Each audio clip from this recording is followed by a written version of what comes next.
აი ამ ადგილებში, სადაც მე მაკლდა, ეს იყო წინა მხარე, წამიყვანეს რა თქმა უნდა, ალბათ შემიძლია რატო წავიდოდი, ჩოლოვე სტაიონში ხარ. მოდი ისევ ამოვიყვანოთ, ვინ გვიშლის ხელს. და გავიკეთე ოპერაცია. 10 ჩხვლეტა მაინც გექნება თავში, 10-15. არ შეგიძლიათ ძილი ნორმალურად. აი როგორც ეხლა ვზივარ, აი ესე, დაახლოებით აი ესე უნდა გეძინოს. ფას რაც შეეხება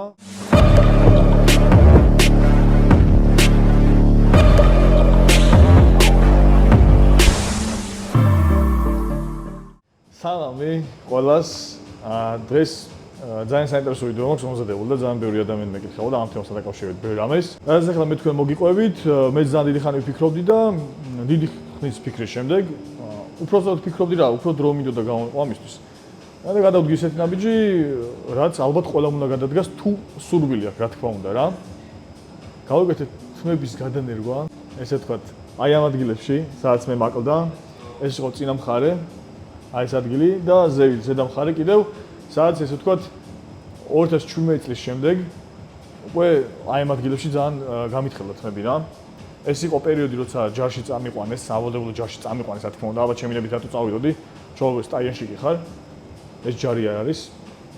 ხო და დავამთავრე ჯარი ესე ვთქვათ, არანაირი რაღაცა ისეთ თმა რა თქმა უნდა აღარ მქონდა, არც ერთი ხარისხი არ მქონდა და მიზეზი იყო, ყველაზე დიდი მიზეზი იყო, რომ მთელი ამ ზაფხული ზამთრის მანძილზე ქუდი გაფარია სულ თავზე და ძალიან ცუდია კანისთვის ზოგადად კანზე მე პრობლემები მქონდა, კანზე თუ პრობლემები გაქვს, რა თქმა უნდა, თმებზე პრობლემები გაქვს. მიყვა ეს ყველაფერი ერთმანეთს. პლუს ამას რა თქმა უნდა, ჩემი სპორტიდან გამომდინარე და ქიმიიდან, სტეროიდებიდან გამომდინარე, ესეც ხო კიდევ უფრო მეტად აფუჭებს თვალსაც და საბოლოოდ გაფუჭდა და გაფუჭდა. დრო და დრო შემდეგ ოდნავ მითხელდებოდა ხოლმე და ბოლო 5 წლის მანძილზე როგორც მქონდა ერთიანად, ესე დამრჩა და მორჩა всё. ამის შემდეგ გადავწყვიტა უკვე რომ მოდი გადავინერგოთ რა, იმიტომ რომ რაღაცა მომბეზდა ეს და იგივე და რატომაც არა. მოდი ისევ ამოვიყვანოთ, ვინ გვიშლის ხელს. გავაკეთე ოპერაცია იყო შემდეგნაირი, კეფისარიდან, სადაც ყველაზე ხშირი თემა გვაქვს ზოგადად ადამიანებს, სადაც არასდროს არ გვცვივა.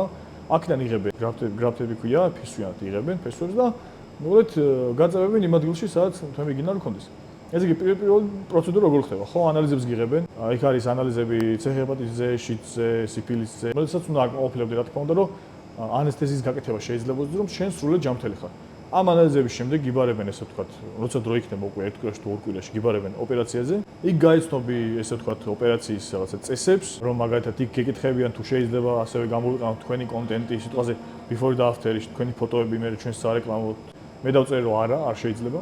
არ მინდა რომ გამოიყენოთ. უბრალოდ შევედით ოპერაციაზე. თავიდან გეკეთებენ ანესთეზიას, ერთი დაახლოებით 10 ჩხვლეტა მაინც გექნება თავში, 10-15. 15-ს მაინც გეკეთებენ, რომ მთელი თავის არე გაბუჟდეს ესე ვთქვათ და გაყუჩდეს.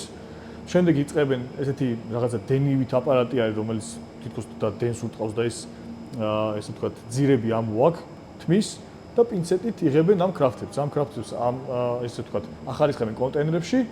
ეს კონტეინერები მიაქვს შემდეგ მაცივარში და შენ ემზადები უკვე ცოტა ხანი შესწონებული ერთი 45 წუთი და ემზადები შემდეგი ესე ვთქვათ ნაბიჯისთვის. და შემდეგი ნაბიჯი რა არის?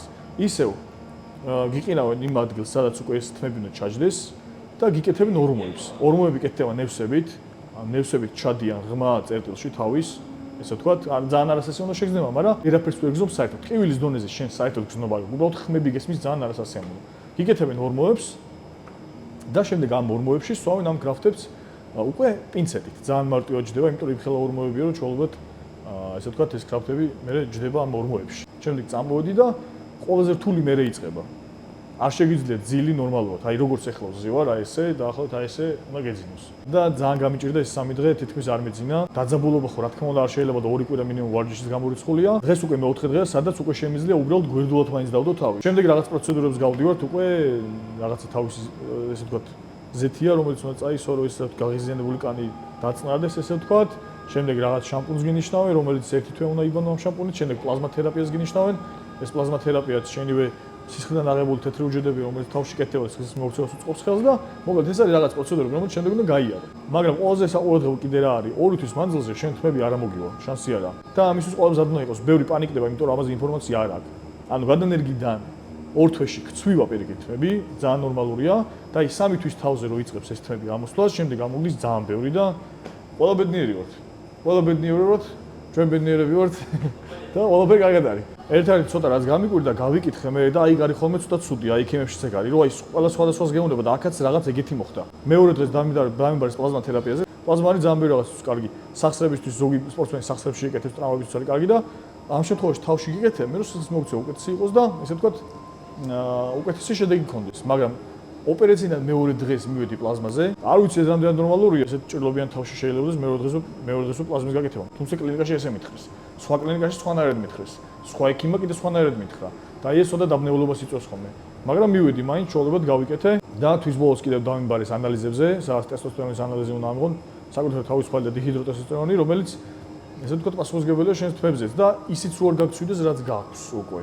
ამიტომ უნდა იცოდეთ რაღაც პატარა ნიუანსები, თუ მაგალითად გავს რაღაცას გადაწყვიტავთ, ოპერაციის შემდეგ თუ რამე იქნება გასაკეთებელი, თქვენ თვითონაც შეგიძლიათ გააკეთოთ. თუ დანიშნულებას მოგცემენ, არ არის აუცილებელი იგივე კლინიკაში გაიკეთო. შეგიძლიათ სხვა კლინიკაში წახვიდეთ, თუნდაც შეიძლება დაზღვევა გქონდეს, ან სხვა ესე ვთქვათ, დერმატოლოგთან წახვიდე, არ არის აუცილებელი ყველაფერი იმ კლინიკაში გაიკეთო. ფასს რაც შეეხება 2500 კრავთი დამჭირდა და გადავიხადე 2500 ლარი. ამ ყველაფერში, ძალიან ცოტა. რა თქმა უნდა, იქ უკვე გამომდინარეობს უკვე რაოდენობიდან, ვის რამდენი ჭირდება, ზოგს 5000 კრავთი ჭირდება, ზოგს უფრო მეტიც შეიძლება ალბათ.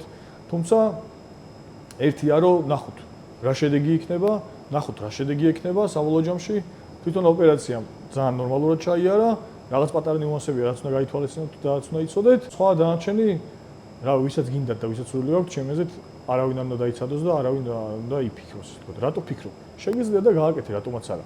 თუ გინდა გადაიპარსე, თუ გინდა გაიკეთე და ისევ ქოჩორო ბიჭი იქნები. ამიტომ სულ ეს იყო ეს პატარა გამოსვლება მინდოდა გამიზერებინა თქვენთვის, აი რაღაც კადრები ნახეთ კიდევაც რა როგორ ხდებოდა ჩემ შემთხვევაში და ზოგადად ოპერაცია როგორ მიმდინარეობდა, არაფერი საშიში არ არის. ანესთეზიის შემდეგ თქვენ საერთოდ ვერაფერს ვეღარ იგრძნობთ. არც მე რეალაქტიკა, როცა ის წამალი დაკარგავს მოქმედებას, ძალიან ჩვეულებრივ აგზელებთ ცხოვრებას, მოვლაც ესე ვთქვათ, თავიდან 3-4 დღე ცოტა რთული, დანარჩენი ნორმალური. ამიტომ დაწერეთ ვინმეს თუ გაქვთ გაკეთებული და როგორი შედეგი გაქვთ და რა სირთულეებს გადააწყდით, რომ ჩვენც ვიცოდეთ, მეც ვიცოდე და იყვალა იმ ადამიანმა, რომელიც ფიქრობს და უნდა რომ გააკეთოს. ალბათ თქვენიცით ქოჩრიანები იყავით.